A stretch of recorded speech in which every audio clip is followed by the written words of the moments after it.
اللہ ہی خلقت کو پہلی بار پیدا کرتا ہے، پھر وہی اس کو دوبارہ پیدا کرے گا، پھر تم اسی کی طرف لوٹ کر جاؤ گے۔ اور جس دن قیامت برپا ہوگی، گناہگار نا امید ہو جائیں گے، اور ان کے بنائے ہوئے شریکوں میں سے کوئی ان کا سفارشی نہ ہوگا، اور وہ اپنے شریکوں سے منکر ہو جائیں گے۔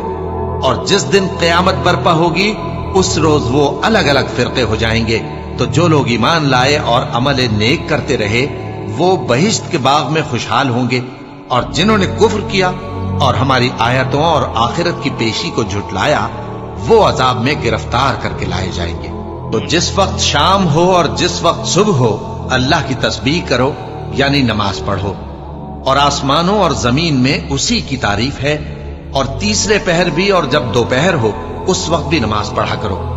وہی زندہ کو مردے سے نکالتا ہے اور وہی مردے کو زندہ سے نکالتا ہے، اور وہی زمین کو اس کے مرنے کے بعد زندہ کرتا ہے، اور اسی طرح تم دوبارہ زمین میں سے نکالے جاؤ گے۔ اور اسی کی نشانیوں میں سے ہے کہ اس نے تمہیں مٹی سے پیدا کیا، پھر اب تم انسان ہو کر جا بجا پھیل رہے ہو، اور اسی کی نشانیوں میں سے ہے کہ اس نے تمہارے لیے تمہاری ہی جنس کی عورتیں پیدا کی تاکہ ان کی طرف مائل ہو کر آرام حاصل کرو، اور تم میں محبت اور مہربانی پیدا کر دی۔